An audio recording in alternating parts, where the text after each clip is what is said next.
Hello everyone, welcome back to the WSL, the World Series League powered by IMB Racing. It's Season 4, it's Round 6, and we go from the Glen to Montreal in Canada. Oh, Canada.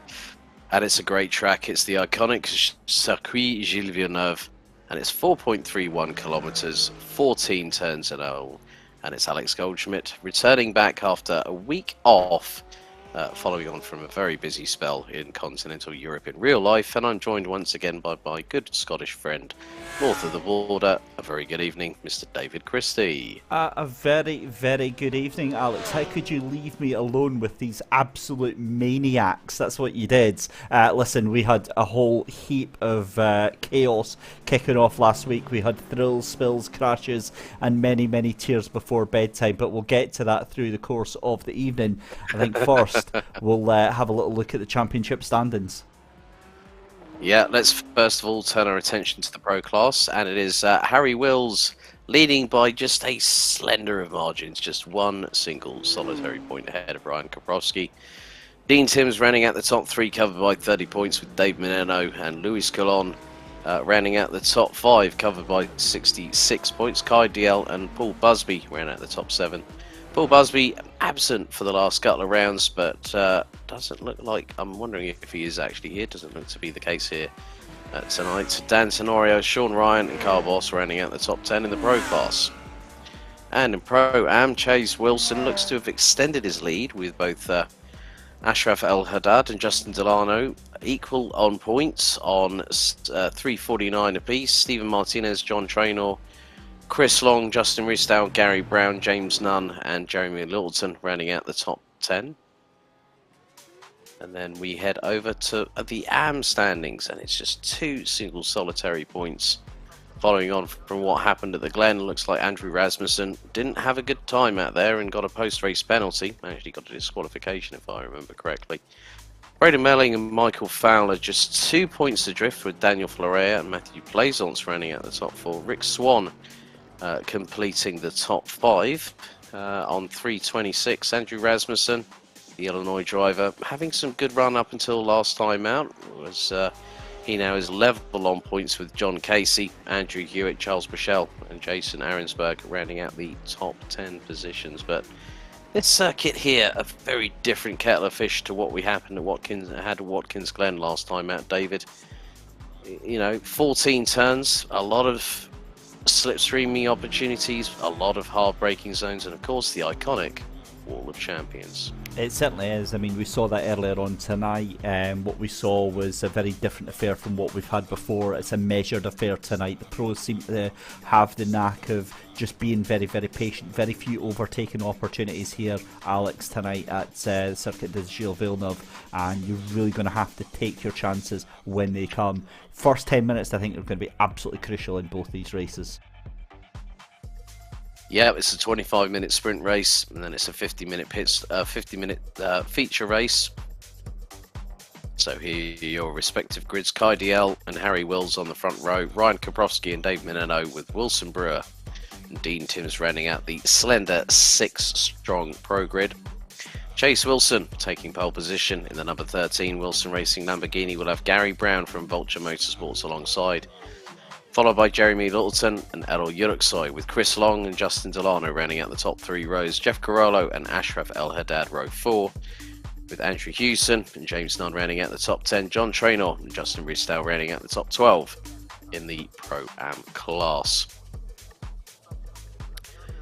Then it's Eric and Michael Kulaga bringing up the rear in the Pro-Am crew. Michael Fowler taking pole position in Am class ahead of Stephen Morcillo, Braden Melling and Daniel Florea, with Jake Scher, Rick Swan, Andrew Hewitt and John Casey rounding out the very, very slender AM class. So we'll have a total of 28 drivers in totality, as the Porsche pace car leads the field down the iconic back straight as they will go in towards the Wall of Champions, as the red lights very shortly will ignite on the starting gantry.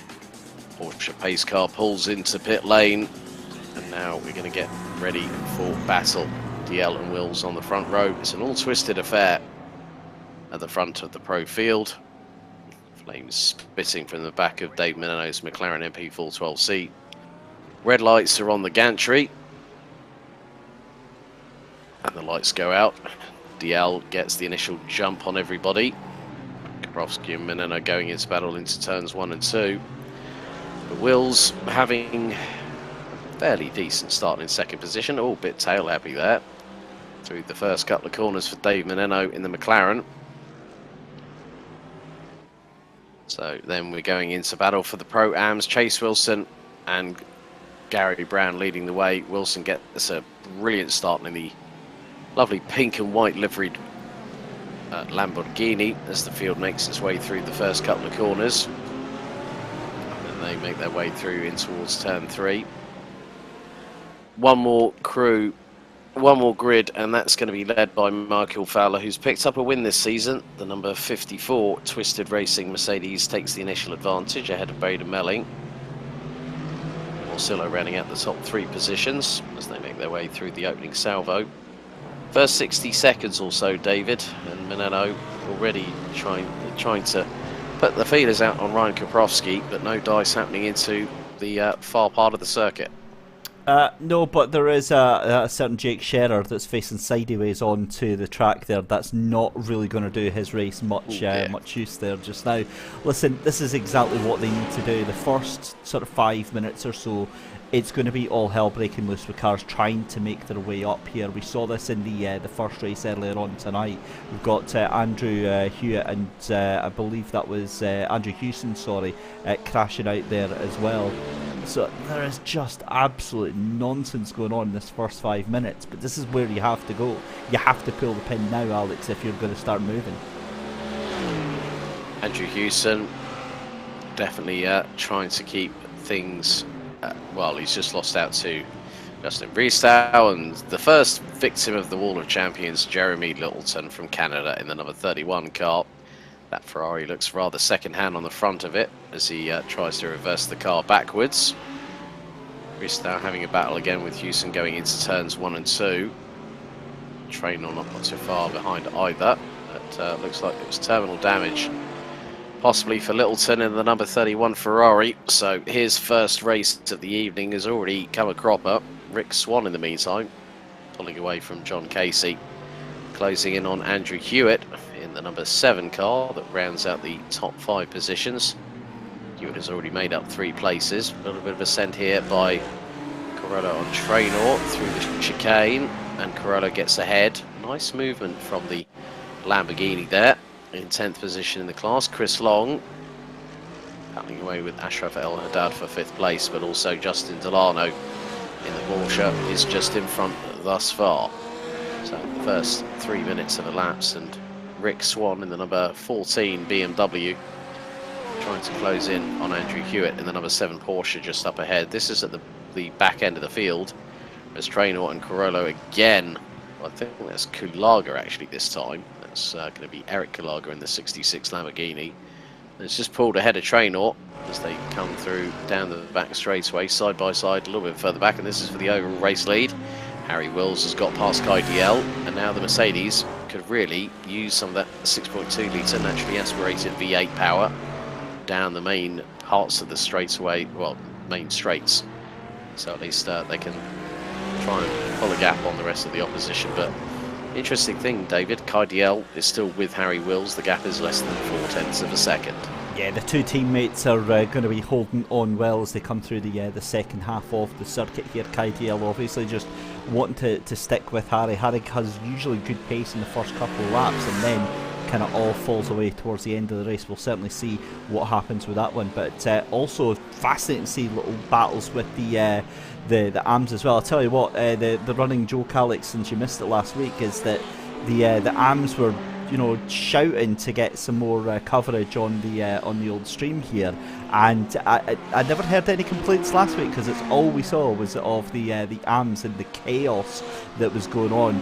And of course, the second race we had, I believe it was the second race, we had the two AMs leaders fighting it out on the last lap and took each other out on the very last lap. Braden Mailing and I believe it was Daniel Florea that ended up wiping each other out. I might be wrong, so apologies if I was, but yeah, it was absolutely horrible. As we've got Jeff Carolla and Andrew Houston taking each other out as well.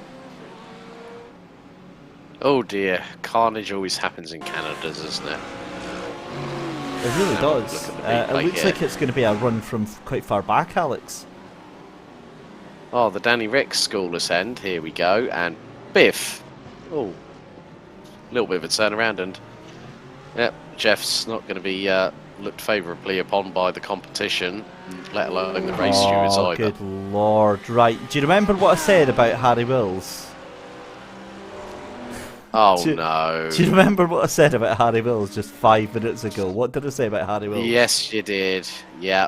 Yeah, I remember. Oh, to be fair, actually, this isn't what I thought it was. He got a slow down penalty and ends up losing quite a lot of time. So that's it. When I see 4 cars passing him, my instant thought is he's put it into the wall somewhere. But thankfully, he's already on the way back up. He's up into P4 now, ahead of Ryan Kaprowski. But Michael Kalaga looks like is into problems as well. Yep, sideways on.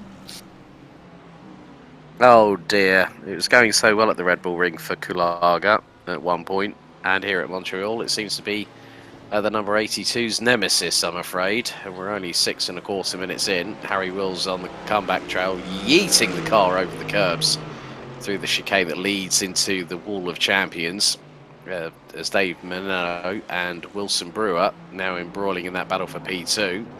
McLaren's got the edge on the BMW, but Brewer's got the inside line for the next corner. Menino keeps it nicely planted around the outside. Uses, and again, a big old tank slapper. Harry Wills, you do not know your own limits, my good friend. As Brewer really forcing the... No, he doesn't. Wilson Brewer, in the meantime, really putting the frighteners on Dave Menino. Now, this is for P2. And, that's a send and a half from Brewer, but Menino able to counter. There's a little bit of a touch, and Wills goes to avoid, and Kaprowski straight into Menino as a result of that, had nowhere to go. I love the fact that poor Harry Wills had nowhere to go, gets sent across the grass and gets a slowdown as well. That is... Oh, dear. Yeah, that's unfortunate, but listen, that was an absolute Hail Mary from Wilson Brewer, as Dean Timms gets a monster of a tank slapper going on behind here. This is a little bit wild and ready, isn't it? It's like the Wild West, only we're not in... and Harry Wills very close to the outside wall there.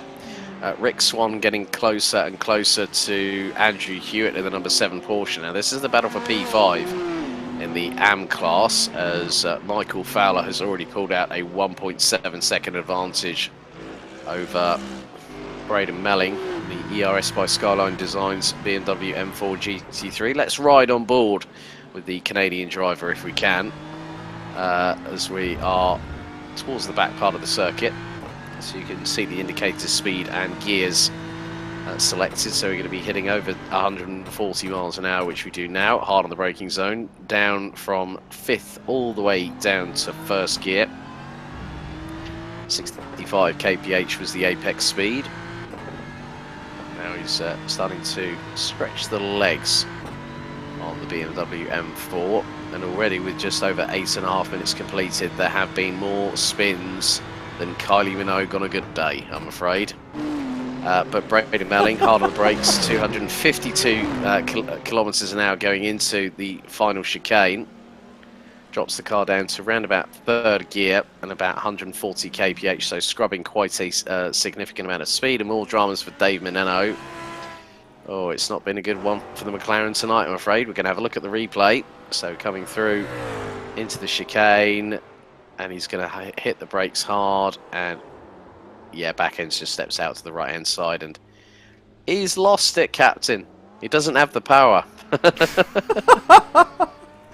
Oh, it's been, it's been a long nights. day. Yeah. It's just going to be one of those days. Right, Dean Timms alongside Harry Wills. Let's see who's going to break latest then, because these two are absolutely going toe to toe. They're properly squaring up against each other right now, down into the final chicane.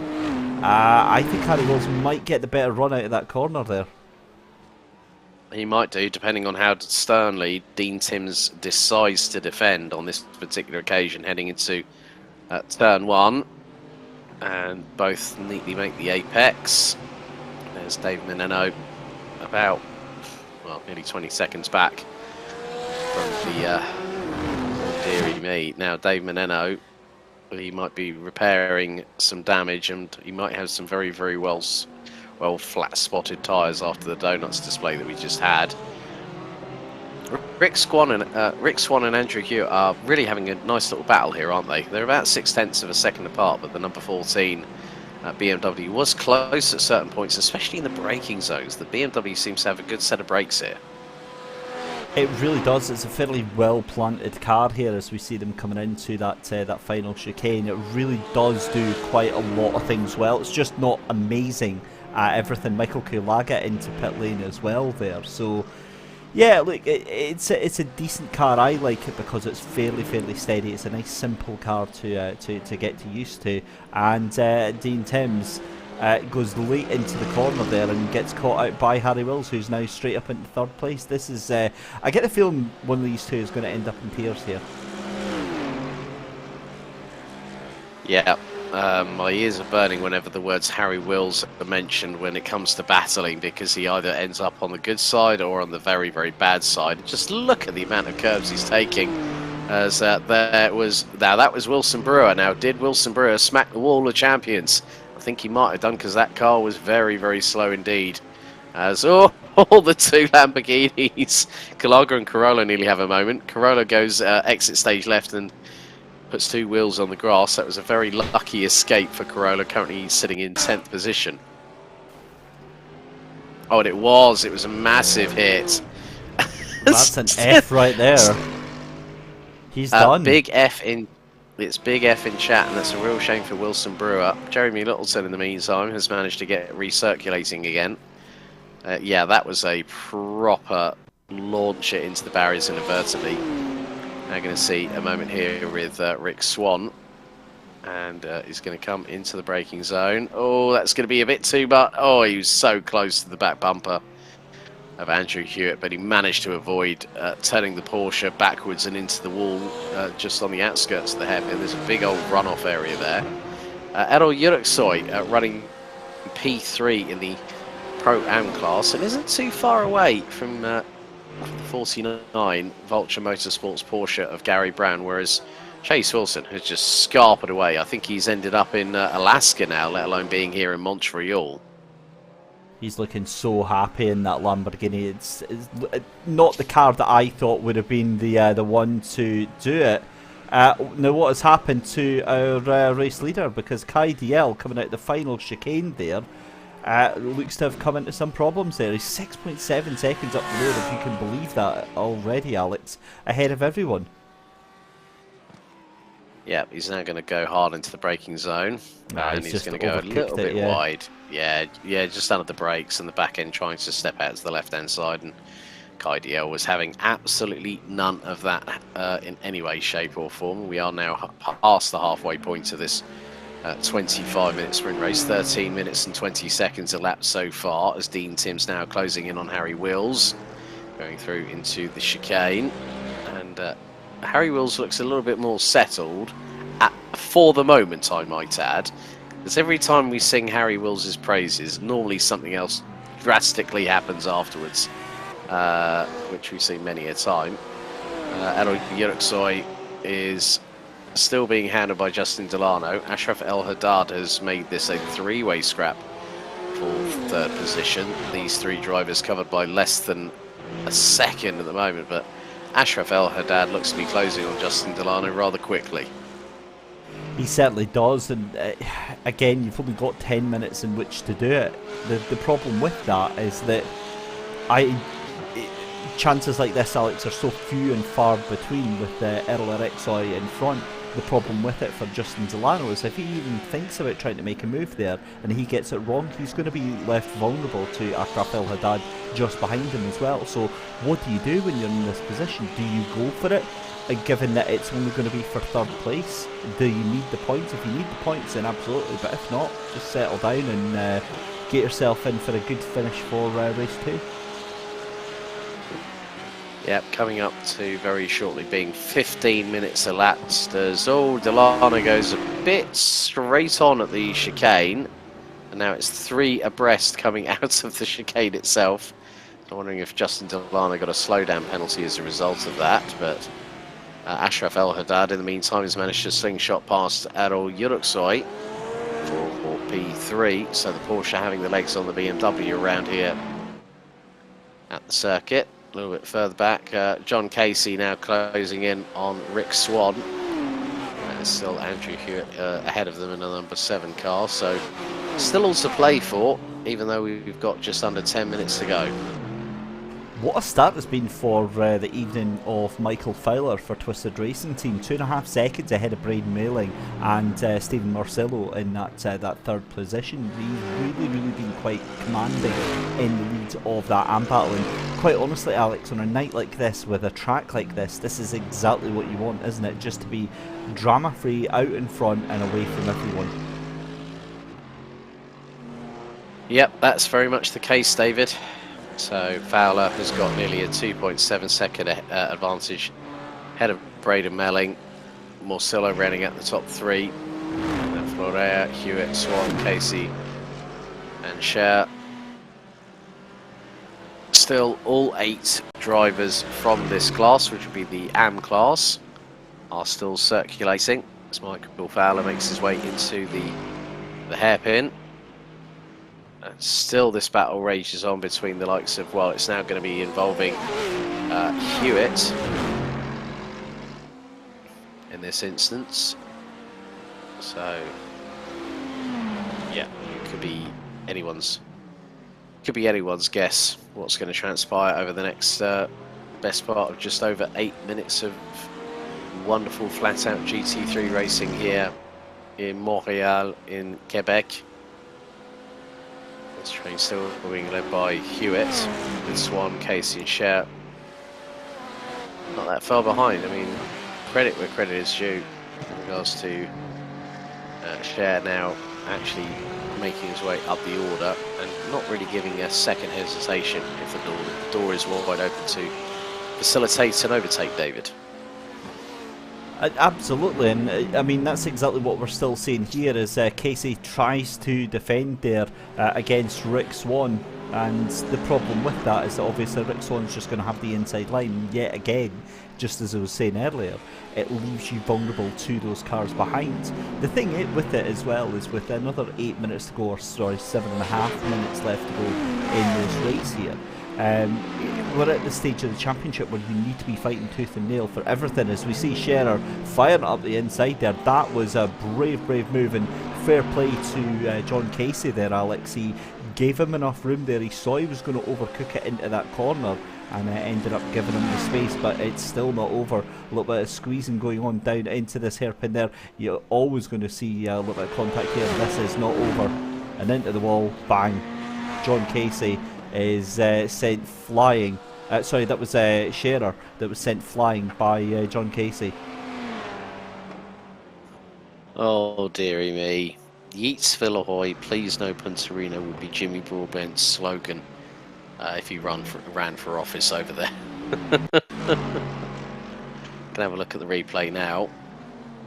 And yeah, just goes for it up the inside and through into the next right-hander.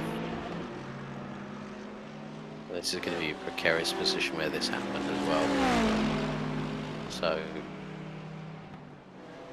they make their way into the braking zone. With that as well, Alex, yeah. Just you see how much that car of John Casey wiggling under braking there, a clip of the curb there, and to be fair, Scherer just drove completely accidentally, but drove into the side of John Casey there. So for me, completely innocent party there for John Casey.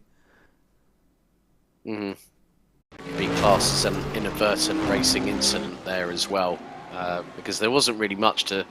If it was like an incident with retaliation, then it'd be looked at very unfavourably, especially with the latter statement I just made. Oh yes. Yeah, I got shown the clip by David earlier on, and all I can say was it was Yeatsville Morial style. The Quebecois know how to do it around here, and they did it properly. And the person who got taken out had a number done with them, big style. It was not the prettiest thing, to be honest with you. As old Dean Timms is off and in the barriers. Oh, dearie me. Let's see if that BMW has... well, it hasn't really... It doesn't look like it's copped that much damage, but he's going to have to hold the brakes. This is John Casey just going through into the chicane. And what's happening to him? Sideways. And it goes spinning around and bang. Oh, dearie me. And the back end gets a little touch as well. There's the one from Dean Timms. Oh, well held. And then ended up nearly... Well, he was trying to do a multi-point turn, let alone a 3-point turn there. So Dean Timms is going to have to be changing his underwear, let alone checking it after this race. But still, Andrew Hewitt and Rick Swan. Hewitt goes a little bit wide. Swan looks to get nose up the inside. Can't get through on the Porsche, but might out-drag it if he gets behind through this next chicane. So they can make their way through. So those two are very close indeed. A little bit of kick up of dust going through the faster parts of the circuit. Now into the next chicane. Pretty even Stevens between the pair, but look at the run now that Swan has now got on Hewitt. Hewitt going to the other side of the circuit to defend. She's able to do so because he is the leading car in this battle. Even though it's only a 2-car train thus far. You can just see how close these drivers are pushing, David, as we're heading into the final 3.5 minutes of this race. Yeah, you can't fault them for attack or spirit of giving everything into this race so far. It's only a 25-minute race, and they've treated it like it's been a full hour sprint. So yeah, fair play. Really enjoyed it so far. But again, compared to our EU race that we had, the US lot have been remarkably well behaved, so I'm wondering if there's maybe been lessons learned from that earlier race tonight, because of course remember a lot of these drivers have been taking part in the race earlier on, and Dave Moreno it looks like has gone from bad to worse. Yeah, Dave Moreno making his way down the start-finish straight, flame shooting from the back of the McLaren, like pulls over to the left-hand side. And yeah, I think he's just given up the ghost, and that is going to be a bit of a bitter pill to swallow for Dave Veneno, as Andrew Hewitt and also Rick Swan still battling away. Oh, and there's dramas for Houston as well in the Pro-Am class, dropping all the way down to around about 11th position. Faster traffic coming past him at a big old rate of knots, heading into the chicane at the far part of the circuit. But still, Rick Swan and Andrew Hewitt embroiled in this battle, which I think could be going towards the checkered flag, as we've got just over 2 minutes to go, David. And yeah, I mean, it's been a fantastic race. Brilliant performance from Kai DL, taking that win from Harry Wills, because Harry was looking very promising there, but obviously got that slowdown and had to lose a couple of positions. For us to only have the 3 pro cars on that lead lap right now, or rather at the front of the lead lap just now, is absolutely sensational. It kind of scares me what we're going to be seeing out in the AM race just coming up in about 10 minutes time. Yeah, very much the case. We're getting into the final throes of this first of the 2 races, the top 10 in each class, even though there are only a handful of drivers in the Pro and the AM classes, as Kai DL flirting with the wall of champions once again. He's really testing its patience, isn't he? It's either getting a little bit wide coming out of the corner, or sometimes it's always good to just chill out. And there you go. Final lap is underway. So Kai DL looking to pick up another victory. Looks to be a mere formality, even though Harry Wills over the last few laps has set the fastest lap of anybody, 1 minute 34.2. There's the L. Now, where is Wills? There he is. So this is going to be a bit of time running out for Wills to try and get that lead off of DL, as he gets very close to the wall, does Harry Wills. Did say to him about track limits, and Daniel Florea has had a drama coming out of the hairpin. So we're going to see he's going to lose it all on his own. There was no one in front. He was Billy No Mates. Goes into the hairpin, puts down the power, back end steps out, and way 180, folks. And we're not even on the dart socket yet. Yeah. That's an unfortunate one, isn't it? Because you've got nobody around you to blame for it. Well, I mean, it's like going for a double top in darts and completely missing and hitting the black stuff. But, however, we now concentrate on a race winner. And this time, for the sprint race here, it's Kai DL from ERS by Skylines Designs, the number 44 Lamborghini. Harry Wills is going to finish 2 seconds behind DL, and here is Ryan Kaprowski. He nearly took a bit too much of a wallop of the curb there coming out of the final chicane, and there is Chase Wilson, who was actually catching Kaprowski on that occasion. Gary Brown will take second behind the ultra dominant number 13 Lamborghini, and there is Ashraf El Haddad, who will round out the top 3. Good start from him, having made up 8 places in total, as Casey and Shear finish then at 7th and 8th. But Michael Fowler from Twisted Racing, now we saw him pick up a win earlier on this season, and now he's going to make it another one here tonight at Circuit Gilles Villeneuve, weaving and flashing the lights, and he takes the victory. Good to see Braden Melling having a good run this time, and Morcillo rounding out the top 3, and Andrew Hewson finishing 11th in the mid-tier pack, so in the Pro-Am class. That really is it for race 1. But Michael Fowler celebrating in true style with that 6.2 litre naturally aspirated V8 engine, bringing the donuts. So let's have a look at the results for race 1 tonight here of round 6 at Circuit Gilles Villeneuve. So Kai DL takes a comfortable victory by just under 4.6 seconds ahead of Harry Wills, and that's going to be a good one for him because he already picked up the sprint race victory back at round 2 earlier on in the seat. Well, he's taken actually a win, and it was last time out at Watkins Glen as well. Harry Wills in second, Ryan Koprowski in third, and by my estimation, that will mean that a certain Harry Wills will further extend his lead in the championship. Post-race, Dean Timms, dramas for him, but still finished, with Dave Meneno and Wilson Brewer out with 5 and 9 laps to go, and the 16 being the first big victim of the Wall of Champions here tonight.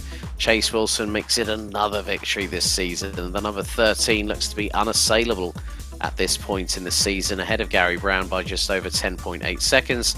Ashraf El Haddad, the number 96, doing another great job to finishing P3 ahead of Edel Yuruksoy, Justin Delano, Chris Long, Eric Kalaga, Jeff Carollo and Justin Riesdale rounding at the top 9. James Nunn completes the top 10 with Andrew Hewson being the last of the, being the penultimate of the classified finishers. Jeremy Littleton in 12th, John Traynor finishing his race 3 laps from the end, of Michael Kalaga out early doors. Michael Fowler picks up a victory in the AM class ahead of Braden Melling, with Stephen Morcillo, Daniel Florea, Andrew Hewitt, Rick Swan, John A. Casey and Jake Shear rounding out the 8-strong grid.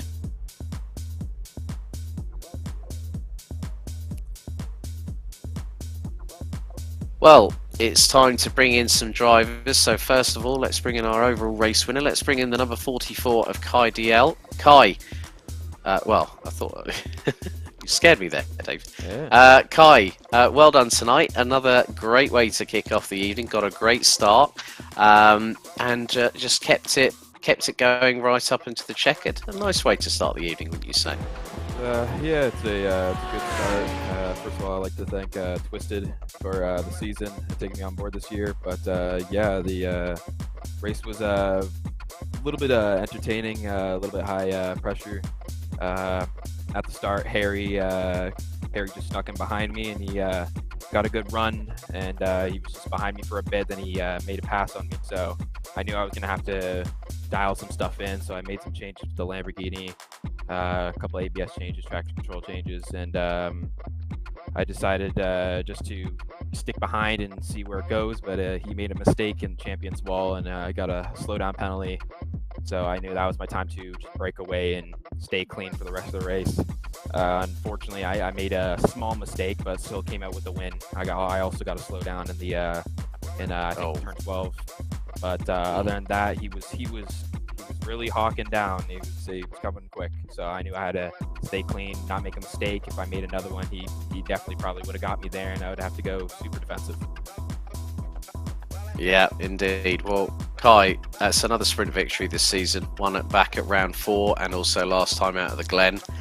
Must be, even though with a smaller field than we've seen throughout the first half of the season, you must be feeling pretty good that you've only got 5 cars to get through to try and go for the W in the feature race. So well done so far, and good luck for race 2.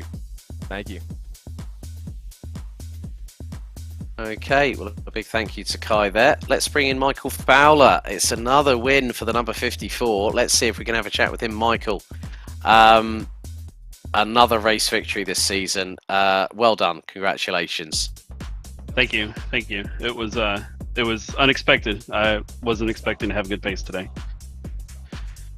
I mean, well, you stuck it on pole in qualifying, which is the first good thing. So you got yourself onto the right foot before even the lights going out. It's all about measuring things right here. Braking is so crucial here at Montreal. And you just nailed it. It was just straightforward, even though Braden Melling was trying to catch you up in the latter stages. Yeah, my goal coming in was just not to die.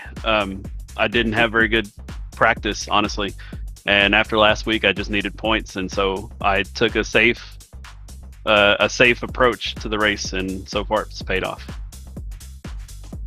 Brilliant. Well, how are you feeling going into race 2? Double the amount of time, a 50-minute sprint race, mandatory pit stop. It's going to be, that the undercut can be quite mighty here as well, can't it? Yeah, I think I'm hoping I don't get stuck in traffic too much. Luckily, Braden's going to be starting right next to me since he finished P2, so we'll just have to work our way through traffic and and if I got undercut, I'll have to do that. I was hoping to do that last week, and I wanted to undercut on lap 1 last week, and just couldn't do it. That's why I went in so early last week. But yep, we're just gonna save fuel and just try to make quick and easy passes and get up to the front. Brilliant, Michael. Well, good luck for the feature race, and hopefully we might be able to speak to you a little bit later on. All right, thank you.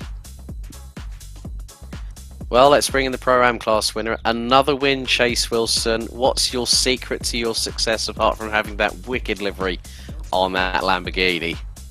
Hey, the number 13 Wilson Racing Lamborghini Huracan is flying out there today. It's been a lot of practice this week, trying to keep it consistent and just knock over the lap times. And with the lead I had, it was a bit of a mental battle as well to try to keep myself in the race, because you really can't put in a 50% effort on this track. You got to really push it all the way up to the wall, and you got to be on edge to do that. So I'm glad I was able to bring it home, and looking forward to race 2. Brilliant. Well done, Chase. Good luck for race 2. We'll leave you to it and get yourself set and ready for the adventure into the unknown, my friend. Appreciate it, guys. Hopefully I'm speaking with you soon. Fantastic. Thank you very much to Chase Wilson. Final interview to round up our coverage of race 1 out of round 6. Let's bring in Braden Melling from ERS. Braden, you were catching, you were trying to close that gap to Michael, but still to finish P2. A pretty good result to kick off the evening here in your home turf, no less. Yeah, I mean, out of the 2 tracks we're going to, Montreal being one of them, the other one being Motorsport Park, I'd consider the other one more my home track because I'm more comfortable around there. But yeah, it was hard to keep up with Michael. Like, we were on similar pace the entire race, but the tires just at one point decided they didn't want to have any grip anymore, and it's just hard to keep it under control. And he broke into a 2-second gap that I just couldn't close. And effectively, by this race result, it pretty much, I think, puts you guys level on points at the top of the AM standings at this stage of the championship. You know, with it being 40 for a win, 38 for second in the sprint races. It's all guns blazing, isn't it, for race 2? Just try and get that undercut or try and outdo your opponents out on the circuit, isn't it? Yeah, I mean, I have to say Michael's been a great opponent this entire season. Like, again, similar pace to me the entire time. It's hard to shake him when he starts getting into that groove, because you know, he has that consistency. But I'm hoping that this next race I can beat him on strategy. Well, Braden, we'll leave you to it, and we'll let you get ready for race 2. Good luck out there. Yeah, thanks. Well, a big thank you to the drivers for having a quick catch-up with us. We're going to go to a brief break, and we'll be back in time for race 2.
After an action-packed first race here at the Circuit Gilles Villeneuve, it's time to get things underway.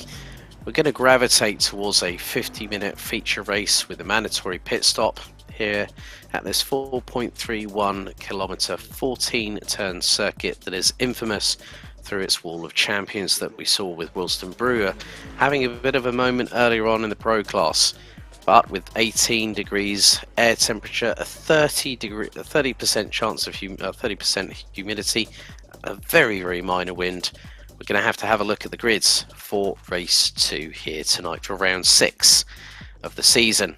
So Dean Timms and Wilson Brewer, who retired from the first race, will start on the front row. So it's an all BMW propeller lineup at the front. It's an all Merc row too. Ryan Koprowski and Harry Wills with Dave Meneno and Kai DL rounding out the tops of the 6 pro drivers. Eric Kalaga and Justin Riestel will line up on the front row of the Pro-Am grid. Race 1 won by Chase Wilson earlier on. They'll be behind them. There'll be Gary Brown and John Traynor on row number 2. Then row 3, it's going to be Michael Kalaga and Chris Long, Justin Delano, Ashraf El Haddad, Jeremy Littleton and Errol Yuruksoy looks to be rounding out the top 10. Andrew Houston, Chase Wilson, Jeff Corello and James Nunn round out the 14 strong grid. And then we go to the AM class as our third and final set of drivers here at round 6. Michael Fowler and Daniel Florea will be on the front row. Rick Swan and Braden Melling, row 2. Andrew Hewitt, Stephen Morcillo, John Casey and Jake Shear rounding out the 8 strong grid. So once again, looks like I'm not too sure if John Casey has been able to grid up in time.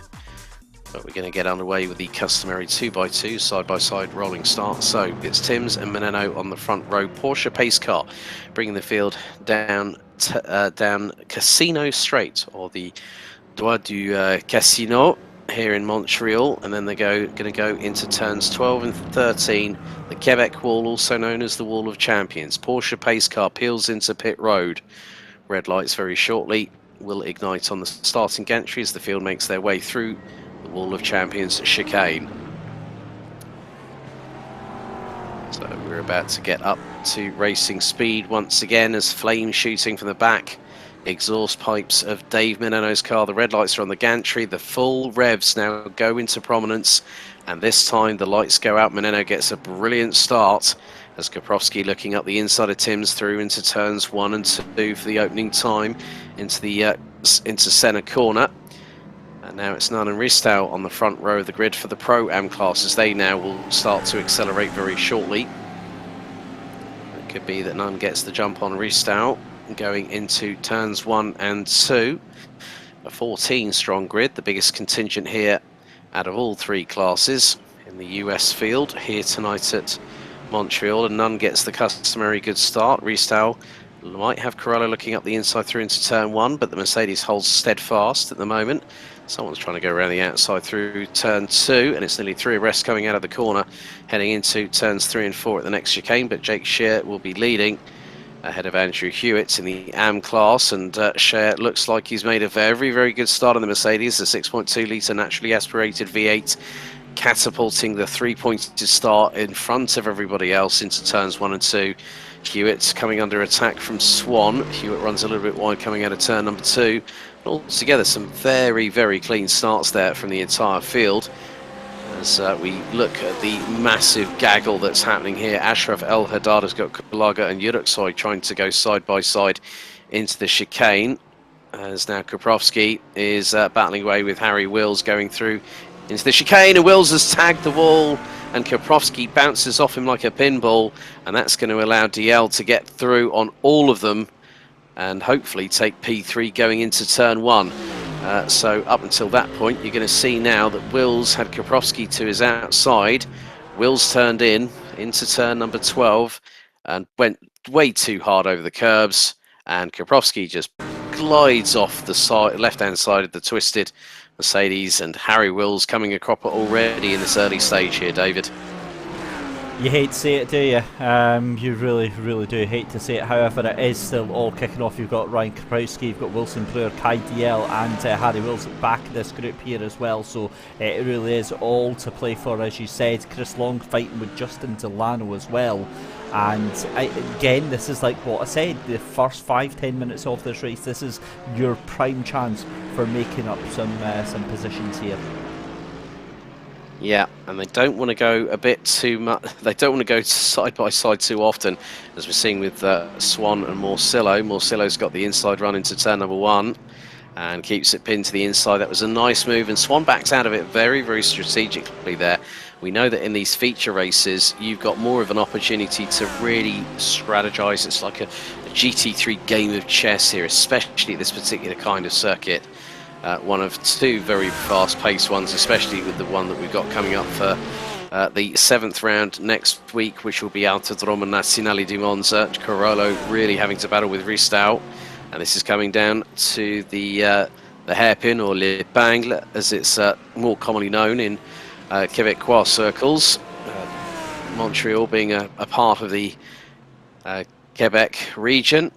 Braden Melling looking to get up the inside of Florea and has got through, got the job done. So a nice move by the number 8 to get up into P5. Jake Scheer is leading Andrew Hewitt by the best part of just under 1.6 seconds as they make their way through the hairpin. Scheer was very, very close to the wall on the outside of the exit of the hairpin itself. That's turn 10.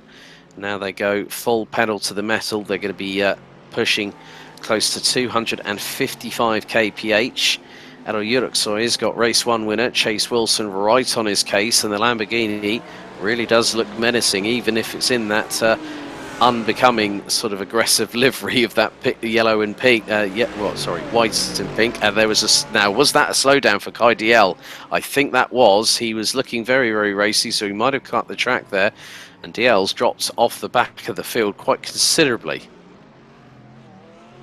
That's exactly what it was, Alex. It was a great spot there. He just moved to the left-hand side of the track, our right-hand side, and really had to just get out of the way of everyone else. It's, you know, when you get a slowdown penalty, you have to take it. It's an automatically assigned penalty by the game, and you have a set amount of time in which you've got to slow down and clear it. As Ryan Kaprowski almost going airborne over those curbs there. So yeah, if you don't clear it, it ends up being a stop-go penalty, and if you keep that up, it ends up disqualifying you from the race. That's definitely not what anyone wants, especially Kai DL, because he's trying to close in at the sharper end of the pro class in terms of the standings. But look at the train here, and it's being led by, of all people, James Nunn. It's the James Nunn train. Forget Jarno Trulli as they head into the Wall of Champions, and look at the amount of air that Chase Wilson got. He nearly launched that Lamborghini, let alone into the Wall of Champions. He nearly let that car go. I thought it was going to have wings, and it was going to be Captain Wilson requesting permission to take off there. Could have been over the Wall of Champions, not in it. But you can just see on the onboard here as he's really trying to muscle this car past Errol Yuruksoy just up ahead. And you've also got quite a few others. You've got Eric Kalaga, Ashraf El Haddad up to P6. But then the battle here, this is Morcillo on Hewitt into turn 1. Morcillo's used this previously when he got past Rick Swan earlier on in the race when things got going about 6 minutes ago. And that's a great move from Morcillo, now up into P2. So it's a Mercedes AMG 1-2 in the AM class, followed by a Porsche, 2 BMWs, a Ferrari. It's probably not been the way that Michael Fowler would have wanted to start this race, but he knows that this race could come to him later on, depending on when people take their mandatory stops. Eric Kalaga has got Errol Yuruksoy breathing down the back of his exhaust pipes as they go through the hairpin, and this has been the closest I think I've ever seen any of the classes so far this season. Just there is it's warts and all here, David. There is nowhere to run, there is nowhere to hide. You've really got to be on your A game here. I'm sure there's a song in there somewhere, but either way, Jeff Carollo under real pressure from Justin Rustow. Yeah, again, you're absolutely spot on. I mean, this is exactly what the drivers needed to do, but there's been a huge crash with Daniel Fleuret and Michael Fowler.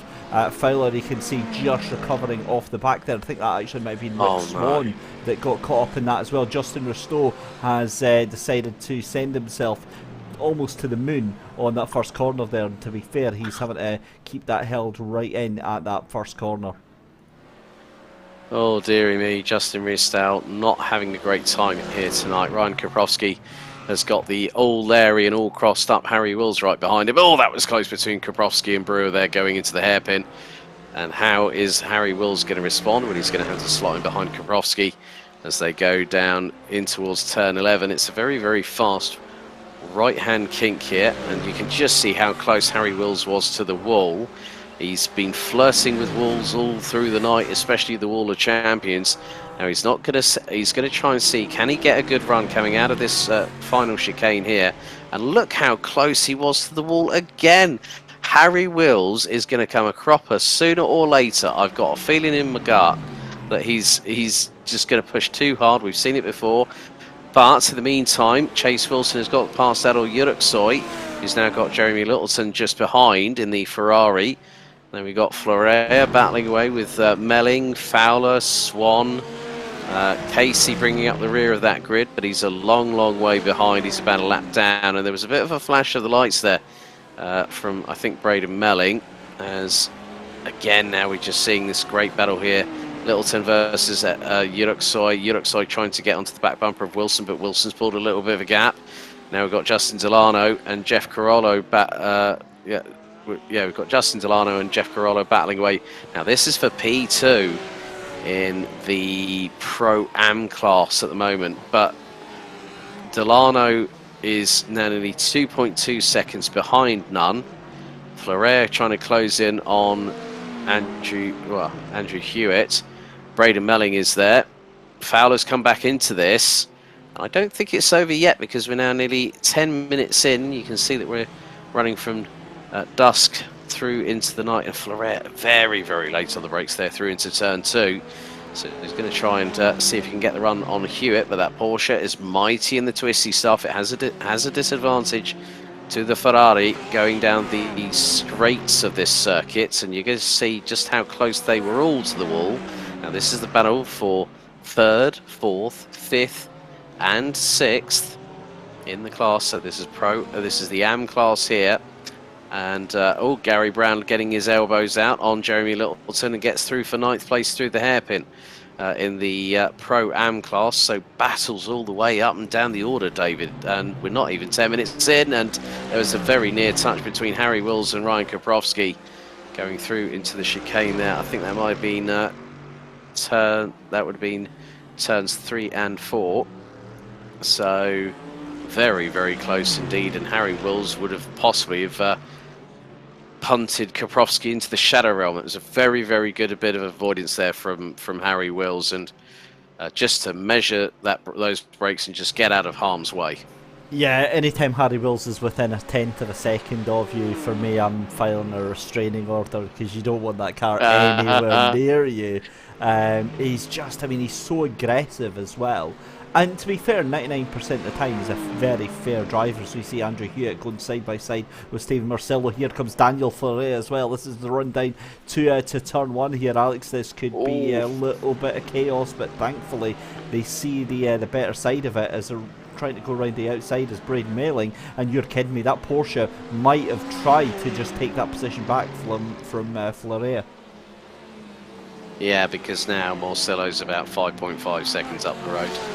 So, Hewitt getting very, very close to the wall there indeed, coming out of the second chicane. So that would have been turns 3 and 4. And another move secured by Chase Wilson, as Eric Kulaga has no other opportunity but to run a little bit wide towards the outside. Wilson had enough, more than enough. He had more than a car width's room there, and still managed to keep Kulaga at bay and has started already gapping him. Now, he did say to me in the post-race 1 interview that the number 13 Wilson Racing Lamborghini Huracan is feeling strong, and for him to be up to 6th position at this stage, having been at the bottom part of the top 10, the top 12, that number 13 Lamborghini is firing on all 10 cylinders right now. And let's see how much, let's see if he can make some hay before the sun does truly set here at Circuit Gilles Villeneuve. You can see that there's an orange tint to the sky as the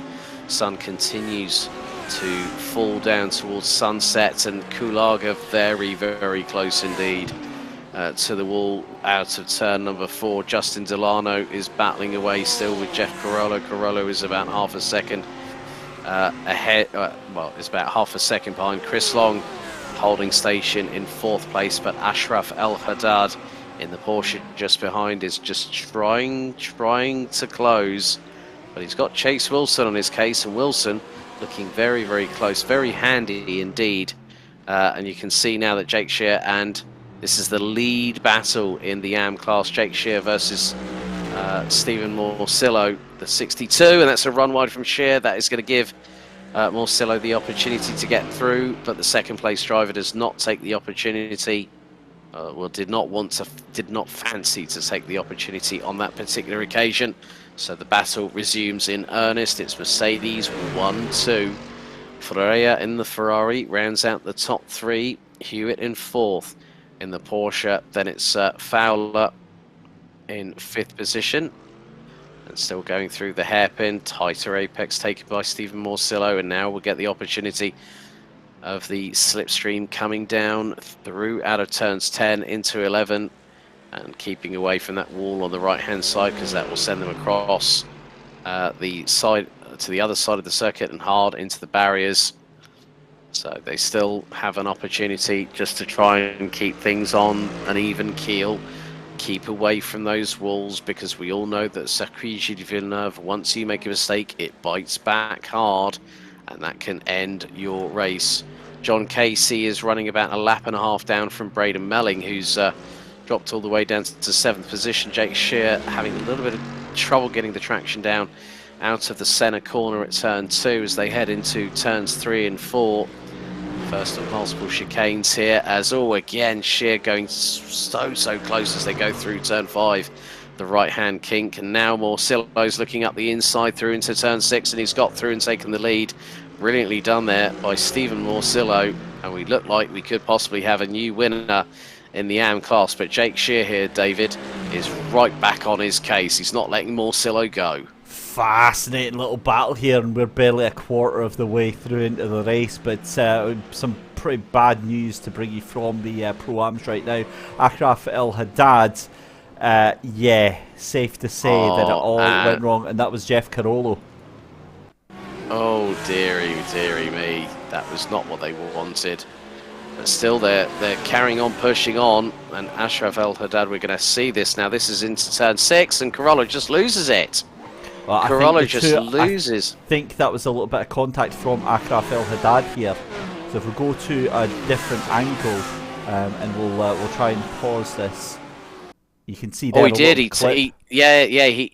He basically started the domino effect. It spun Carollo around, and airborne for El Haddad. Whoopsie daisy, and they both go front end into the barriers, and that was off of was going on to the approach into the turn 6-7 chicane.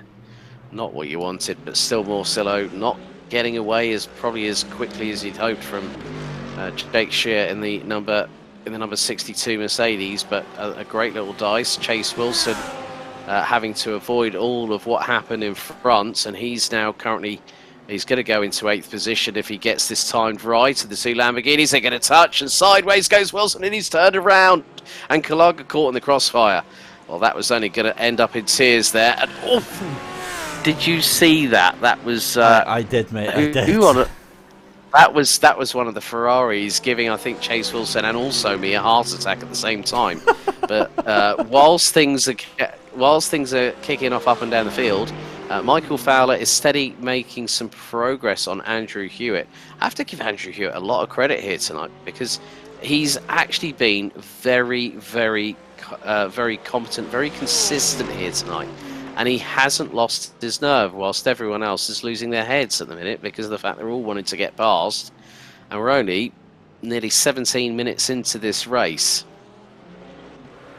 What a race it's been, though. I mean, it's given us everything that we could have wanted here, as we see Harry Wills right onto the back of Wilson Brewer. Do you remember when I said about it, you know, it was a fairly calm and patient affair from all you always do that. You always do that. What are you trying to say? You know, it's not like I've jinxed it. No. Like that. No. It's just unfortunate that when you say something, you know, it just hits the fan, doesn't it? Inadvertently, it's through no fault of your own. No, it's kind of the effect I've got. And do you know what? Secretly, I like it, because it's just like I can wave a magic wand and we get all this chaos and carnage. I think Harry Wills just might have had a slowdown there as well, because he dropped off quite a significant amount. He was very close to Wilson Brewer. He's now nearly 9/10 behind. So I think Wills might have had a slowdown there.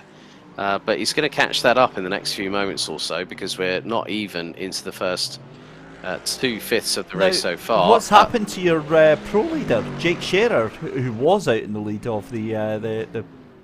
Oh, that was the AM class. Yeah. So that's coming out of the Senate. He's one at the back end on that car. That's very. Oh well, he's totaled the rear end on that thing. Yeah, because he was battling away with Morcillo, was trying to keep pace. He came out of turn 2, just lit up the rear tyres. It spat itself out. And it, like the Who said, he definitely did play a mean pinball, so there's another musical reference to chalk up for tonight. But Gary Brown, trying to close in on Jeremy Littleton, has got Errol Yuriksoy in tow. So this is the battle for 4th, 5th and 6th. And Chase Wilson, after that turnaround, having been tagged by one of the Kalagas, Gary Brown was flirting with disaster with the wall right there. He was very lucky indeed coming out of turn 4 and going into T5. Ryan Kaprowski, in the meantime, is now having to battle away with Kai DL, who won race 1. And look how close the Lamborghini was. It could have been nearly an air jack, and they're going side by side into turns 13 and 14. Oh, that was close indeed for DL, and Meneno is in pit lane. Yeah, so is Andrew Hewitt as well. So they two have just come in. I think Dave Meneno is, yeah, I think he might not be with us in terms of the race, but Hewitt, one of the first to actually go into the pits here. And again, I'm always fascinated by this because it's so early, 20 minutes into the race, Alex. It does give you an awful lot of opportunity to get your way back up through the field. Especially when you've got clear air in front of you. Yeah, I think Dave Veneno has not rejoined. Wilson Brewer has jumped into the pit lane.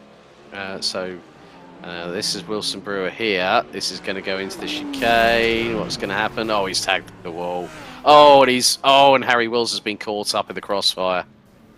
Oh, dearie me. Wilson Brewer not happy with, well, having hit the wall of champions, and that car, I think, is a goner. I think he's going to be in there. And Harry Wills, oh, you remember when we saw Harry crabbing? Was it at the Red Bull Ring? It's crabbing again.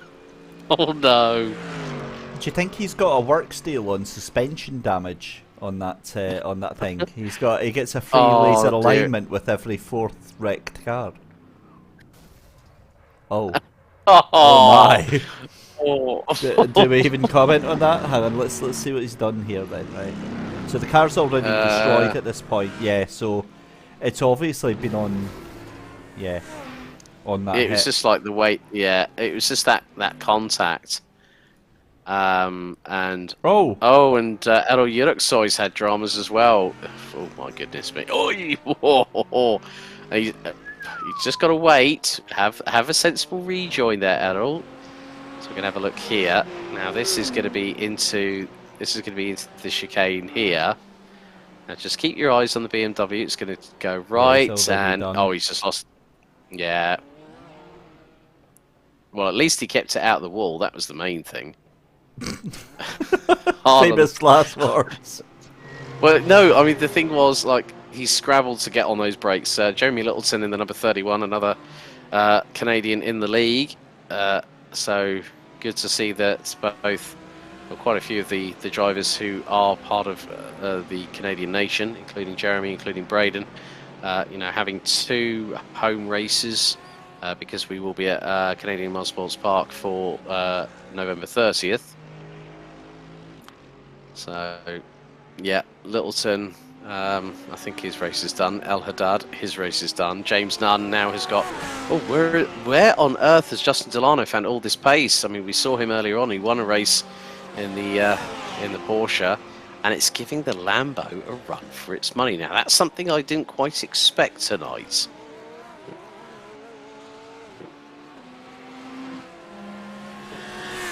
But on the straights once again, James Nunn just showing the pace of that. And what's even more interesting, David, is that James Nunn and Justin Delano, with all this attrition in the Pro class, are running 4th and 5th respectively, let alone being 1st and 2nd in the Pro-Am class. As there has been a drama for one of the Ferraris as well. I think that is going to be Michael Kulaga. Yeah, I think he's got a slowdown, has he? Oh dear, and he's going to get Errol Yuruksoy out the inside. Now, Errol was very, very lucky when he had that spin through the chicane with the back end stepped out. I think there's still a chance that Chase Wilson could score some damage limitation points here tonight, because after that, I mean, you can see the back end of that. Oh, Michael Kulaga, stop rubbing paint, please. This is not NASCAR, thank you very much. They're going to go side by side for, well, the shortest of moments before going to the chicane. Oh no! That's that's a paddling. Oh, that's a Family Fortunes buzzer right there. You're going to see. So, yep, Kulaga pulls back behind Eriksoy. Eriksoy launches it over the curbs. He's lost the momentum over the second sausage curb, and Kulaga's trying to avoid, and bang, and NCAP 5-star, anybody? Bang, and the steering's gone. That's yeah, that's a shame. I mean, we can joke and laugh about this because we're not emotionally invested in this race. Well, we are showing our passion on our Freudian slips as always, but a good battle here. John Traynor, we haven't seen much of tonight, is right up the back bumper of Jeff Carollo in the number 52 car. And Delano still trying to close in on James Nunn, but Nunn's going to have the... I don't think the Lamborghini's going to pull away, because look how close Delano is in the slipstream, as they're going to go into the wall of... well, they're not going to go into the wall of champions, but they're going to go past the wall of champions, as Nunn just launches it over the first sausage curb. Just carries that momentum through. He was very lucky he didn't have an Errol Yuriksoy moment there, because Justin Delano would have been right in there with him into the wall of champions, so it has claimed a few victims so far, and Errol Yuriksoy has been in the pits for over 60 seconds. Eric Gallagher now jumps into the pits in the 66 Lamborghini, whereas John Traynor battling away with Jeff Carollo, still in the battle for what is now P6. There is your AM class leader, Stephen Morsillo, the New England driver in the number 90, doing a sterling job. Now nearly 6.6 seconds ahead of Florea, Daniel Florea.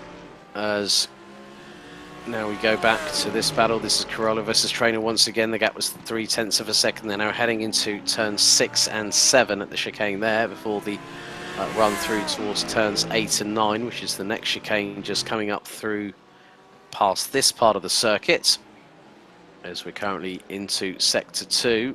Now these drivers have just gone through into sector number 3, so into the braking zone is where the second sector ends, as Nunn and Delano again line astern. Delano not getting as much of a tow as we saw on the previous lap. It's always going to be about how brave you are on the brakes, and Delano is closing that gap. It's about 2.5 tenths of a second. We're past the halfway point, so at the moment let's have a look at how things are stacking up in the respective classes. Well, we're going to have a concentration on this, on what's happening now, because Dean Timms is leading the pro class, and he's 11.1 seconds ahead of Ryan Koprowski. In second position, Kai DL has managed to get through the madness and is currently P3. Harry Wills is currently in pit lane, but has been in there for well over 6 minutes. I think that means that we'll only have 3 runners and riders in the pro class. Nunn versus Delano in the pro am class. Gap is was less than 4.5 tenths of a second. Looks a lot closer than that as they come through turns 6 and 7 on the run down to the chicane at turns 8 and 9. Not too far behind them is Chris Long, and also Gary Brown in the number 49 Vulture Motorsports Porsche. And well, we're going to go to this battle here. Wilson and Carollo, Lamborghini versus Lamborghini, and Wilson gets through for P8. Hewson and Traynor round out the top 6 in the class, and then we have a look at the AM side of things. And Stephen Morsillo has nearly a 7.5 second advantage ahead of Daniel Florea. Rick Swan has managed to negotiate his way through everything, and he currently sits in 3rd place ahead of Jake Shear, who earlier on was battling away with Morsillo for the race lead, having initially started from pole position. And at the moment it's not been a good one for him, but he's still currently running in a steady P4 ahead of race 1 winner Michael Fowler, who completes the top 5. So Shear, you can see, is just got a very, very damaged animal that he's trying to drag around the circuit, as Chris Long and Gary Brown going into turns 1 and 2, with coming up to the 28-minute mark, which we hit now.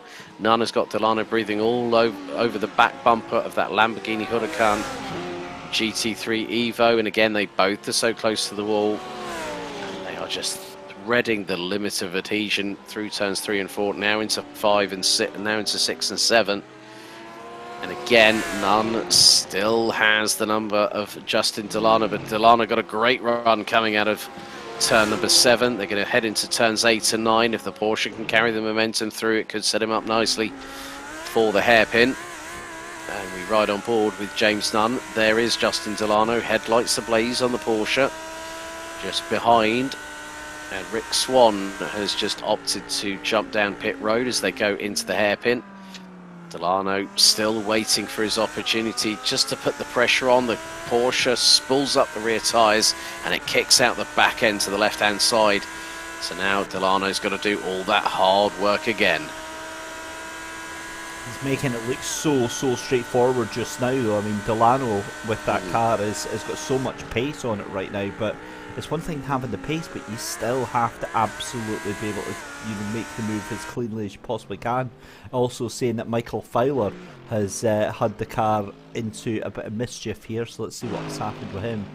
I get this feeling this is going to be the final chicane, isn't it? Yeah, into the Wall of Champions. And, he's touched the wall on the other side of the Wall of Champions. So it's an achievement right there.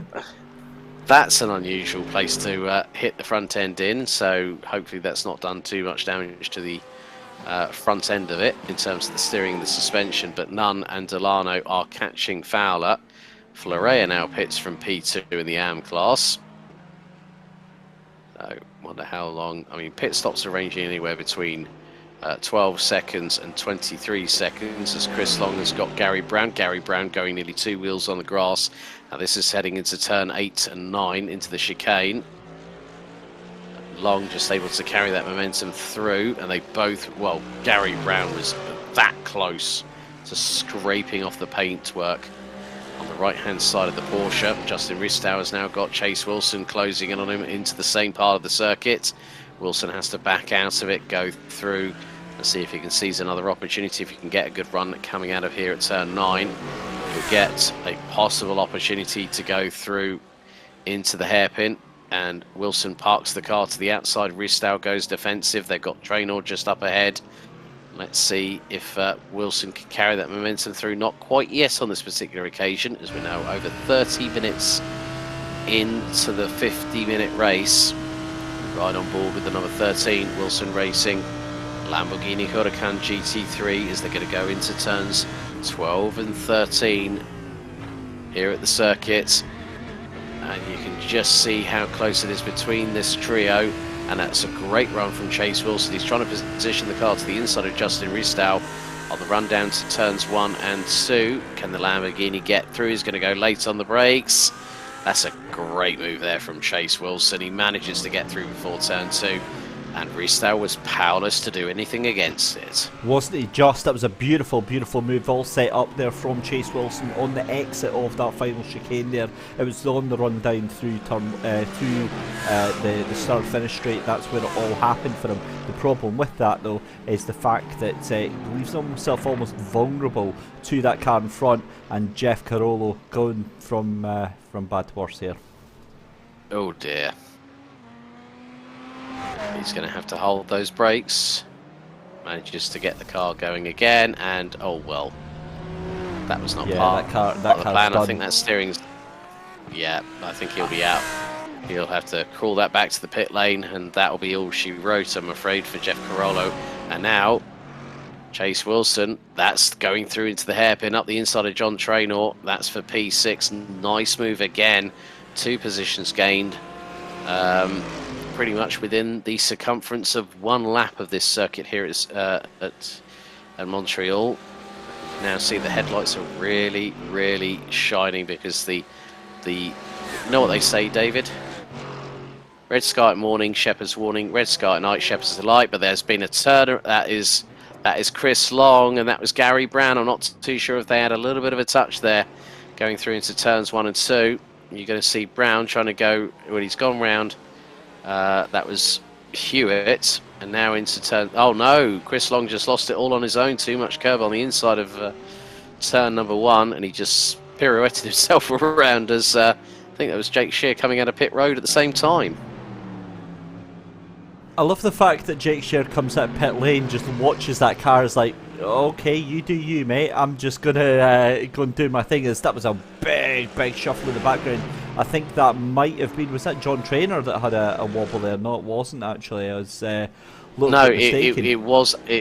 it was actually Shear, because he let Long get past, because they're not battling for position.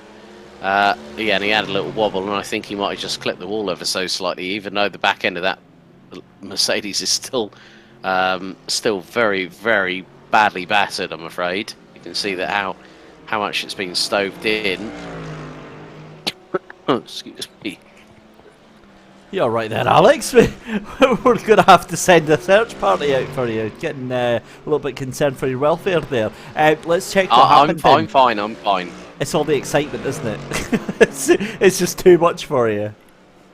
Yeah, well, Jake Shear. Now this is coming into what would be the hairpin. And he just ran wide. Yeah, it says he's was crashed. letting the other car behind.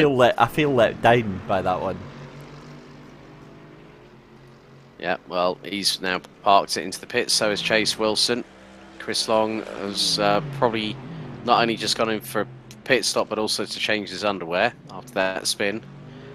Self-induced as well, but this is what I really like about GT3 racing. You know, we start at like dusk, and then we go through this nice little transitional phase, and how wonderful is it, David, to see all the headlights just lighting up the circuit for the drivers to really be able to negotiate it. And the good thing about Montreal is because the walls are so close, you get a lot more surface coverage with the headlights, don't you?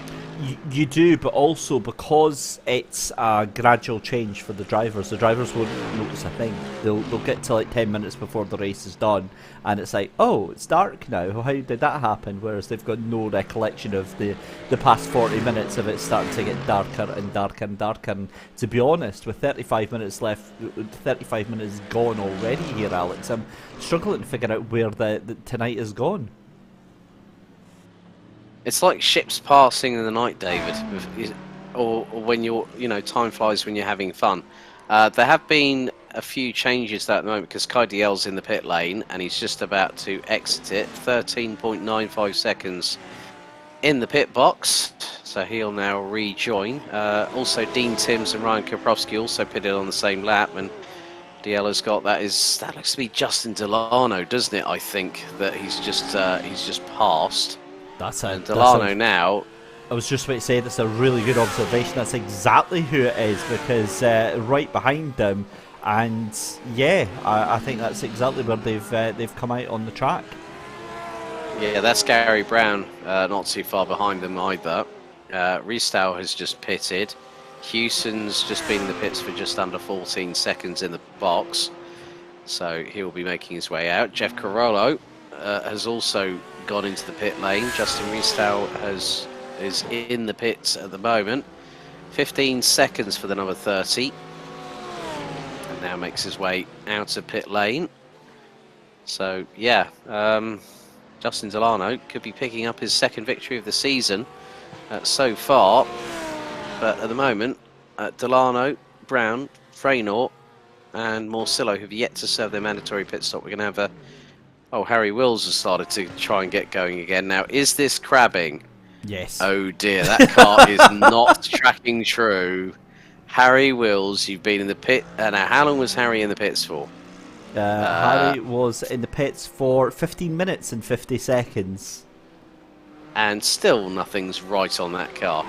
I think every single panel's been dented on it. I mean, especially with what, we saw the car going high, wide and airborne rather than high, wide and handsome, because the car was a bit of an ugly duckling when it fell to the floor, because I think every panel took a hit.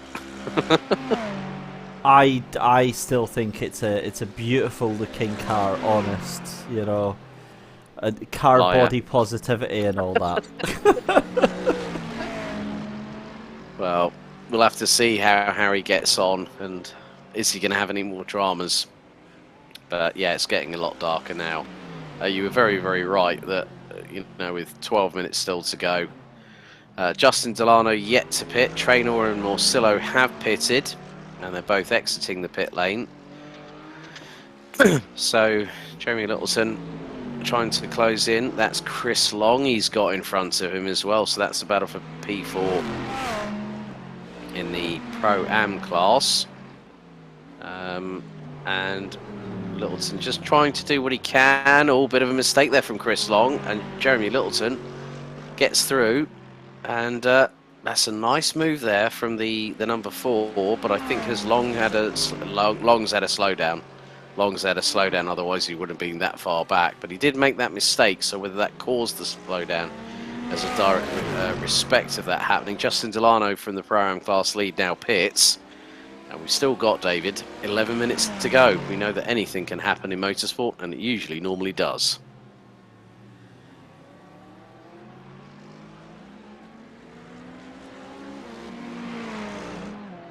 So we're going to do a run through as we come up towards the final 10 minutes. Dean Timms for Twisted still leads the way in the Pro class, looking for his first victory of the season. Ryan Kabrowski rounding out the top 2 positions, a further 15.4 seconds back. And the last surviving car in the Pro class, Kai DL in the number 44 Race 1 winner, looking for a 3rd place finish here tonight. Harry Wills is about 9 laps down and is back in the pit lane. Justin Delano, after his pit stop, is now 1.7 seconds ahead of James Nunn.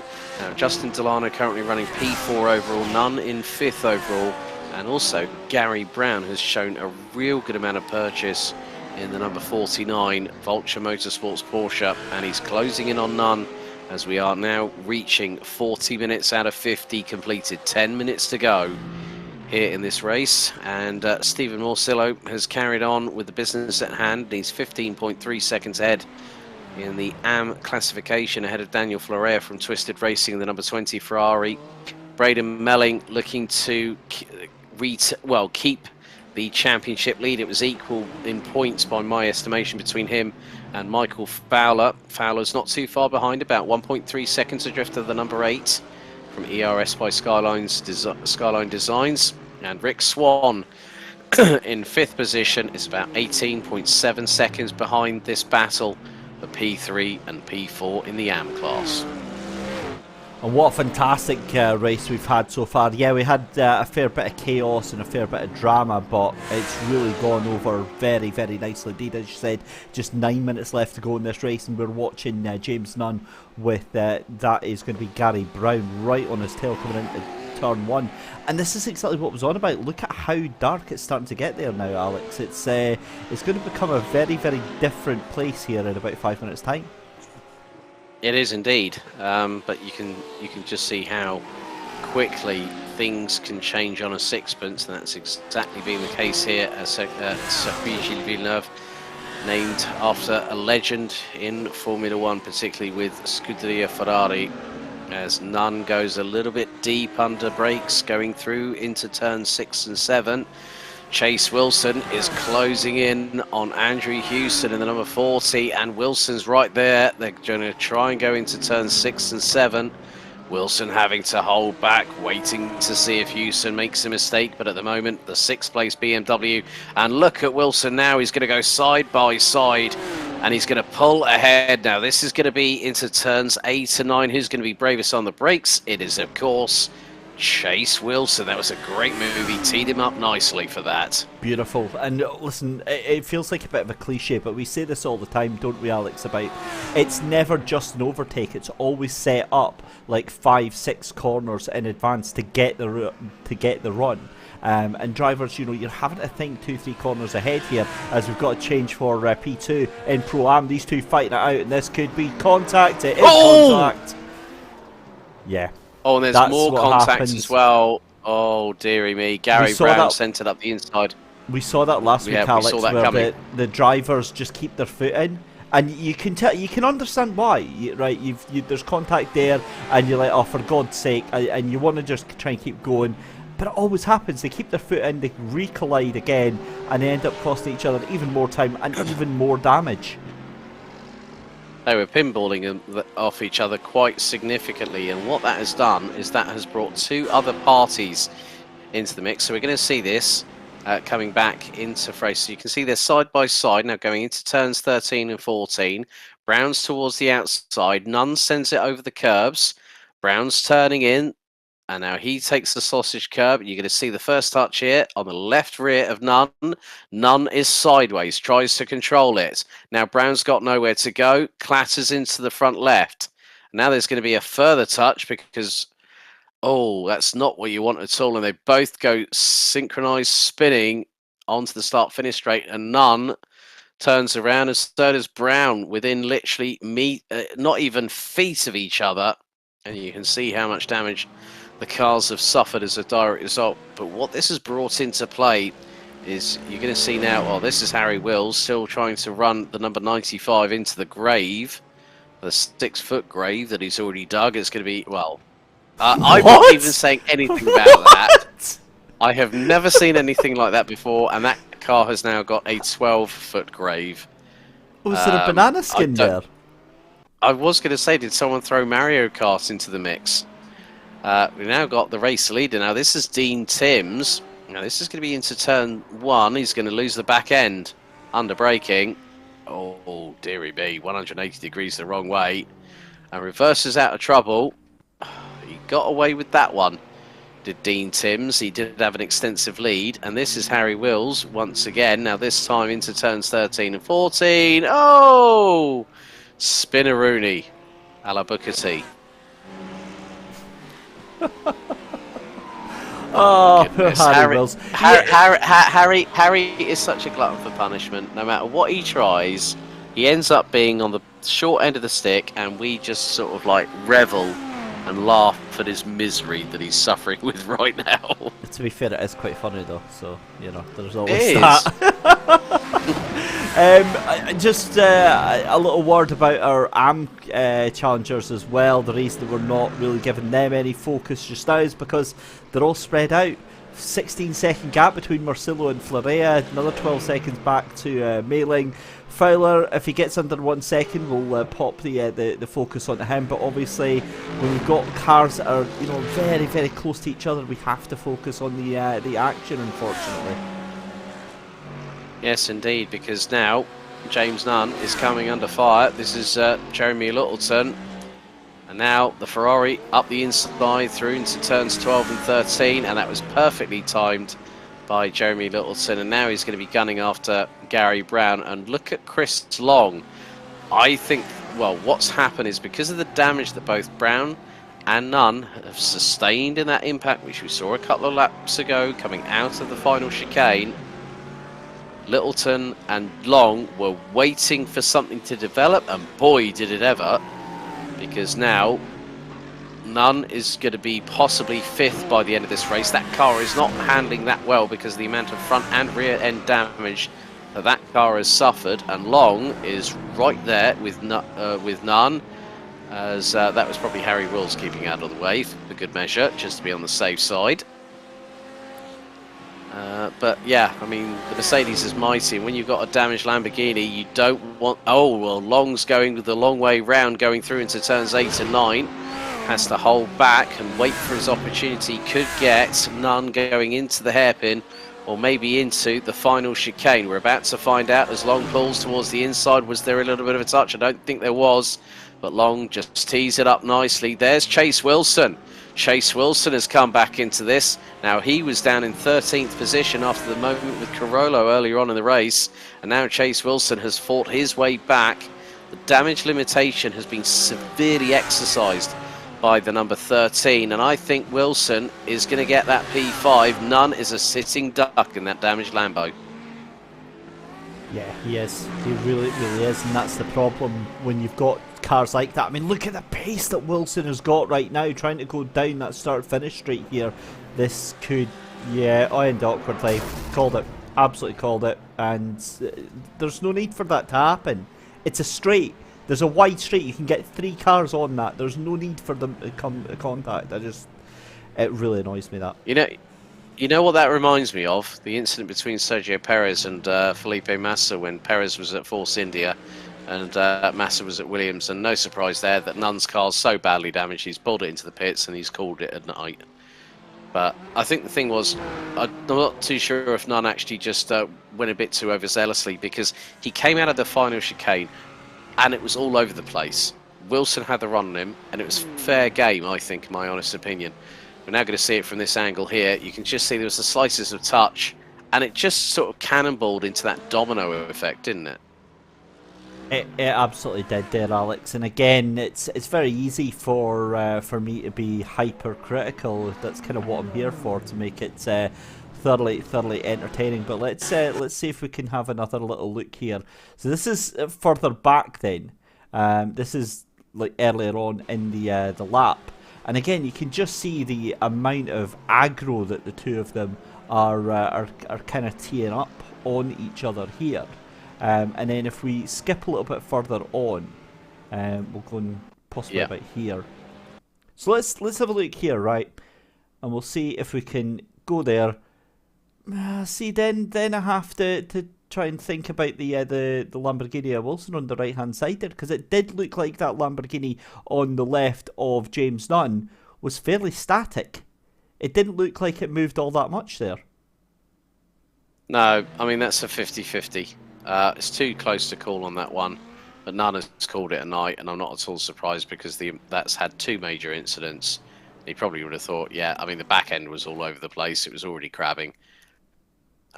So you can just see from this angle here, Chase Wilson putting the pedal to the metal, getting the side draft here as well. Yeah, I've got to be honest, I'll take that back. I think that's on Wilson, the crowding him out. He's got to give the car space there. Yeah, either way, I mean, look, we're not we're not stewards, but it's certainly entertaining to pick these events apart. That's why I leave it to the stewards to decide that kind of thing. But you always have your opinion, mate, and you're always entitled to it. But now we've got And this I'm battle usually here wrong. between. Yeah, but Chris Long has got Chase Wilson, as now the timer has hit over 50 minutes. So Wilson now trying to battle for P4. Obviously, the stewards might have something to say with that incident between Wilson and Nunn post-race. Wilson looking towards the outside. Could he get the side draft? He's going to go high, wide and handsome. Is Chase Wilson, but I don't think it's going to be enough to get past Chris Long. They nearly have a little bit of a touch between themselves, and now it's full blackness here in terms of the dark skies up above. We are under nightfall. We will be on the final lap of this race because Dean Timms, there he is coming through the hairpin for what will be the 32nd and final time. Dean Timms, the British driver from Twisted Racing Team, has kept his nose clean and out of trouble as he comes down through out of turn 11 for the final time, just the chicane to negotiate. And Wilson and Long are still battling away. This is going to be into turn number 6. Long does not get Long does not let Wilson get through, but it's going to be Dean Timms sweeping from side to side. He's going to start flashing the headlights, and Dean Timms wins the feature race here in Canada. But we go back to the battle in the Pro-Am class, and Wilson's still trying to get through on Chris Long. They've gone into turns 8 and 9 for the final time. And this is going to be very, very close. Wilson's got 2 more chances, but he might be able to do something here at the hairpin. No, he can't. He's not close enough. Goes to the outside, tries to get the swing through and get the undercut, but he just was not able to rotate that car far enough in, and he was just flashing the lights on. But with regards to that, there is a battle for second position.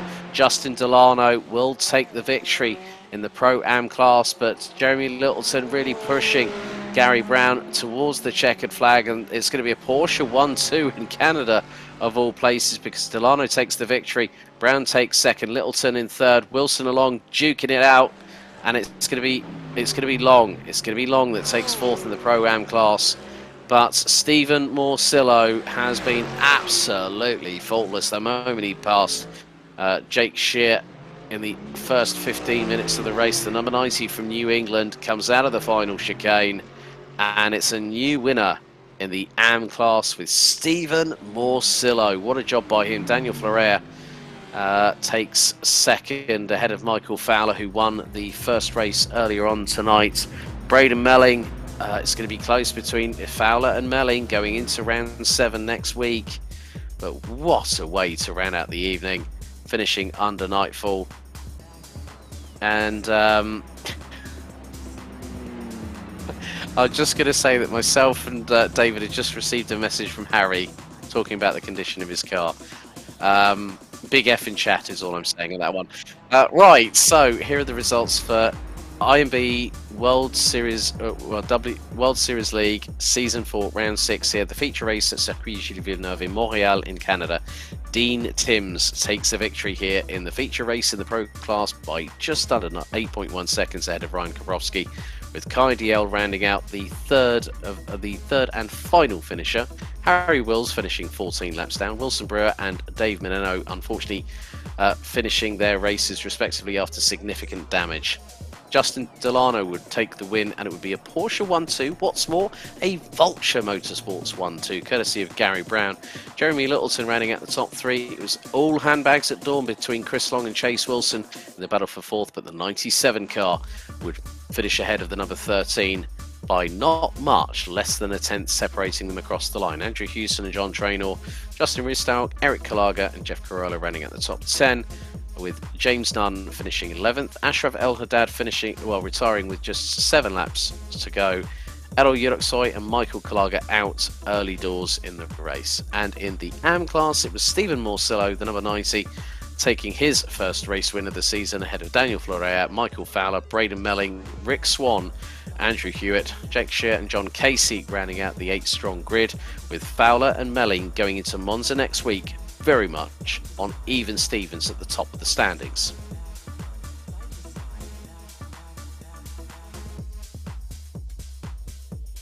So with the darkness here at Montreal in Canada, we will see if anyone might decide to join us for any interviews. We'll give them just a few seconds, but if not, David, 60% of the season so far carried out. We'll just have a quick look over some of the highlights, really. It's been a really interesting evening tonight, hasn't it, to be honest? Yeah, I was expecting a lot worse, to be honest, in terms of some of the chaos and the carnage that we saw. It was actually not too bad. It was a good race. I think that some of the contact and some of the challenges and incidents did spoil what could have been an even closer race, but by the time the pit stops are done, I think, Alex, there's a lot of gaps there. Well, it looks like we've got some people joining us, so let's bring in the 1-2 in the Pro-Am class, shall we? Let's bring in Justin Delano and Gary Brown from Vulture Motorsports. Guys, hey. Well done. Thank you. Porsche 1-2, and what's more, a Vulture Motorsports 1-2. Well done tonight. Great racing by the pair of you. Thank you very much. It seemed like you guys were keeping a cool when everyone was losing their heads out there at the circuit, weren't they? Yeah, I mean, I definitely took advantage of a couple of people doing exactly that because it was tough to pass out there. So thankfully, people got out of the way in unfortunate ways, I suppose. I got lucky. I only missed, I only had to dodge one incident. After that, I was just fuel saving. Yeah, I mean, this circuit, we all know that it doesn't really scream to the benefits of the Porsche. High entry speed, heavy braking. I mean, in the cornering, we know that Porsche is king. But you guys were up against a brick wall tonight, and you managed to climb it and scale it, get over the top, and come through relatively unscathed. Yeah, I think for the most part it was a good turnout for sure. I'm not super excited about the contact that I made with Nunn there at the end, towards the end there. It certainly was not intentional for us to get into any kind of thing like that. To be honest, I thought he would break sooner, so I thought I'd have the chicane, but neither one of us wanted to give it up, and we went in together. It was fun. Yeah, I mean, it was sort of like synchronized spinning that both front and rear ends of the cars literally within feet of each other on the right-hand side, just outside of the Wall of Champions. It's like, and there's the Lambo, and there's the Porsche, both doing synchronized spinning. But guys, final thoughts of tonight, and you guys looking forward to Monza next week? Not particularly. It's just not a Porsche track, but it was good fun tonight. So yeah, I had absolutely no expectation coming in tonight. I just bought the track after last week, so this is and I really just got on it today. So yeah, I figured I didn't have a lot of expectation, and it turned out pretty well for me. So 2 second places tonight. I'm going to take that all day long. Yeah, definitely. Well, Justin, Gary, well done tonight. Thanks very much for joining us, and we'll see you next week. Thank you very much. See you next week. Well, that's it from us here at the World Series League US Season 4, Round 6, here at Circuit Gilles Villeneuve and Montreal. David, next week we go to Autodromo Nazionale di Monza, the Temple of speed. I can't wait. It's going to be very much the same milk as what we've had here tonight. 2 high-speed tracks within a couple of weeks of each other. It's going to be a brilliant one, isn't it? Oh, I can't see any possibility of it going horribly, horribly, horribly wrong. Can you, Alex? All those cars straight in there into turn 1. Nah, like, it's going to be an amazing, amazing race. So crucial as well. Let's not forget for the season, and we're coming down to the final couple of races. This is going to be absolutely pivotal, so you're not going to want to miss this. Exactly, because folks, don't forget that after the visit to Canadian Motorsports Park on round 8, which is the 30th of November, no drop scores can be taken from the final 2 races, December 14th and December 21st at Daytona and Bathurst. Those rounds cannot be taken as drop scores. We're past the halfway point of the season. Join myself and David next week as we say goodbye to Canada, au revoir Canada, and ciao Italia in a week's time. Join us at Monza for round 7. Thank you for watching. Good night.